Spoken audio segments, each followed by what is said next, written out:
Okay, this is part 22 of Rebel. Please make sure to keep subscribing, liking, all the fun things. Okay, Daniel. Maybe it's still the same night as when I was having my illusions of memories about June. I can't tell. My lips crack from thirst. My eyes can focus only on a gray line of sparse embroidery along the edge of the floor's rug. The guards near the door shuffle their boots against the floor. They sound like they're about to switch out. The two women are still here. They are other guards now too, just arrived, and in the exchange between them I listen for clues. "The boy's been working on the site," one of them says in a low voice. "He's good from what I hear." "Yeah? It sounds like Han has really taken to him." Another sighs. "Great, but what about us? How long are we going to sit around with this one?" The woman shrugs. "As long as it takes." As long as it takes. Through my thirst-induced weakness, I attempt to concentrate. Are they trying to break Eden? Has he not already offered his help? I close my eyes, trying to stave off the nausea that bites at my insides. My hands twist quietly behind my back. I've been tightening and loosening my hands against the ropes for hours now. My wrists are scraped down to the flesh, and I can feel the blood trickling wet down my hands, probably soaking crimson into the rope fibers. But it's not for nothing. The rope has loosened slightly since I first started working on it. Another couple of hours and I might be able to slip a hand through one of them. After that, I don't know what the hell I'll do, but I'm used to taking crisis one step at a time. Near the door, the women switch out with two male guards. I see them turn their heads in my direction, and my figure stays limp against the chair. After several long minutes, they lean idly away and against the doorframe. My last round of guards make their way down the hall outside that I've never seen, their boots echoing against the marble. I listen closely to them until they fade away. It takes a long time. How big is this place? The hall they walk down seems to continue forever, and only after long seconds have dragged by am I no longer able to hear their echo at all. My wrists keep twisting. The pain of it makes me clench my jaw, but I fight to keep the grimace off of my lips. The metal of my artificial leg cuts cool through my pant leg as I keep my ankles crossed.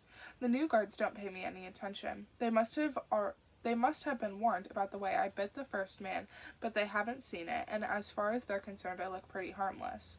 My wrists keep twisting. Fresh blood flows down my hands. I can feel it dripping silently down my fingers to the rug behind me.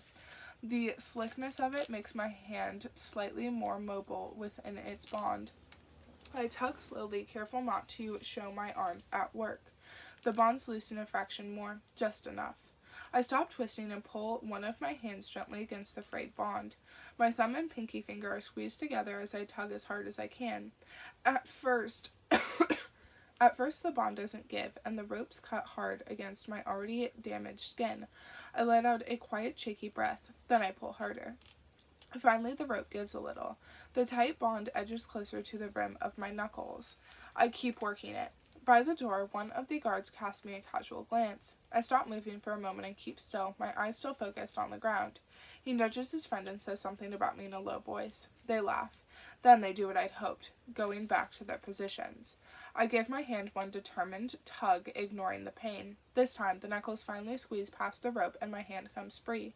I don't dare react. My arms stay firmly locked in place behind my back, but my freed hand searches for the knots tying my other hand down, and quietly I start to work on that. My second hand loosens, then starts to come free. By the door, one of the guards looks in my direction. This time, instead of glancing away again, his gaze lingers. I stop moving for a moment and shift uncomfortably in my chair, letting myself look like I'm settling back into a restless sleep. But through the slit of my half-open eyes, I can tell that he's not looking away. Then he pushes back from the door and starts heading toward me.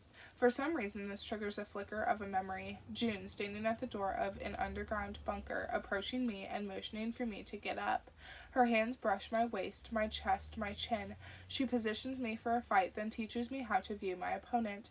She throws a purposeful punch and shows me how to dodge and counter. I try to hang on to this wisp of a memory, even as it starts to fade. Over the years, I've learned to hold my own in a fight, have fought back against the urge to run, and replaced it with the bracing of an attack. And now, as the guard steps toward me, I can feel my muscles tensing, my hands instinctively tightening into fists. The guard stops in front of me with a frown. Then he starts moving to look behind the chair. My second hand slips free. I move. He shifts toward me in surprise, but I'm already in motion. I snap to my feet in an instant, then swing the chair back up. The guard has only a moment to bring his arms up in defense before the chair catches him in the side hard enough to send him sprawling onto the floor. I don't wait. Instead, my eyes fall on the gun at his belt. I lunge for it. He kicks out at me. The other guard runs toward me now. I manage to get my hands on the gun, but the first man's leg kicks up at me. Better to let the gun go instead of falling. The thought flashes through my head and I snap backward, giving up on grabbing the weapon. I race toward the entrance. But I'm weaker than normal right now, and my swinging of the chair has sapped more of my energy than I thought. I stumble in my steps. One of the guards catches up to me and points a gun at me. Gritting my teeth, I thrust the chair at him. The chair leg hits him in the face, just enough time for me to whirl and dart out the door. I'm temporarily in the open. Running. Now that I can do. The hall before me is long and narrow, cutting through several rooms, and I race down it. At the end of the hall stands a couple of guards who don't yet realize I'm coming. I won't be able to go around the bend, but there's a window against this wall, the first window I've seen. The guards at the end of the hall turn toward me for the first time. Behind me, the others let out shouts. A bullet pings near my leg. My breath runs shallow. The lack of water holds me back. Spots appear in my vision as I go, but I force myself to push back against it all. As I reach the second set of guards now trained on me, I slide against the marble and turn my feet at the last instant. I lunge for the window, my bloody hands nearly slipping against the windowsill, but they catch and I'm swinging myself through the window and out of the hall. One glance at this window tells me that this building is entirely underground. High ceilings rise multiple floors over me. The complex is sprawling, and far ahead I see what looks like a construction site and part of a large circular machine. Eden. My heart lurches. The guards had said he was working on some site. Was that where it was? It's all I have time to see. Then I'm twisting my body up, my boots pushing off against the windowsill and propelling me up toward the roof. My hands catch the edge of the roof and pull me up. I land in a firm crouch. Below me, I can hear shouts coming from inside. A spotlight starts to sweep across the estate. This must be just one of Han's many hideouts. How many other places does he have? I duck behind a chimney as the spotlight sweeps close. My eyes narrow. As if bred out of years of muscle memory, my body knows exactly how to avoid the light, thinks it's in Balta Hall again, and trying to find a way out. Thinks it's in the colony's airfield again and searching for a way to get close to their parked fighter jets. I dart across the roofs. The construction site nears. Then a bullet scrapes the roof nearest me. It misses me, but it chips the roof tiles hard enough to shatter them into fragment. My boots catch in just the wrong way against the breaking tiles. I slip. My hands scramble to grab the edge of the roof, but they're too slippery with blood. I tumble off into the ground. Immediately I try to scramble up again, but now a guard has reached me. A Republic soldier, seizing me as a bullet shatters my knee. My scream, hoarse with rage and grief. The memory is like a flit to me, lighting up the dark. A vicious growl rumbles in my throat, and I whirl on the guard, catching him hard in the jaw. I hit him once, twice, and then my strength gives way again, and I fall, dizzy from the exertion. The guard stands over me. Several others rush to join him. I look back down to the ground and realize that I'm not sweating at all. There's no water left in me. That's when I hear one of them say something above me that I swear I must have hallucinated. "No," one of the guards says to the others. "Let him go. Han's order just came in. We're to take him back to the surface." I look up, thinking that maybe my weakness has left me too delirious to think straight. They're letting me go. I must be dreaming. But then they're taking me by the arms and dragging me up and throwing something dark across my eyes. I struggle with all the strength I have left.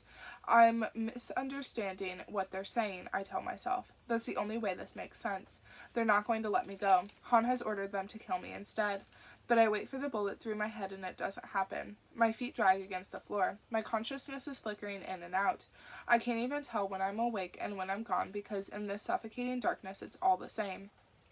Eden. I have to find where they're keeping him. My mind struggles to remember the path we're taking. I don't know when they drag me into what seems to feel like an elevator. All I can do is try to remember how long we're in it. 5 seconds. 15. 30. My mind starts to fade. The guards' voices above me are still talking, barking sharp orders at one another, but I can't tell what they're saying anymore. I have to find my brother. And then suddenly they're gone. The hands holding my arms vanish, and I crumple to the floor. It feels like asphalt, cement. The darkness lifts from over my eyes, and I suddenly see myself lying on the street somewhere in the Undercity, the smoke from nearby food stalls hazing the air. AIS agents are here. They're everywhere. The red dots of their guns are shining on me, and their shots are deafening. Hands in the air. Hands in the air. For an instant, I feel like a criminal again. Then someone is shouting, "Stand down!" It's the AIS director, Min.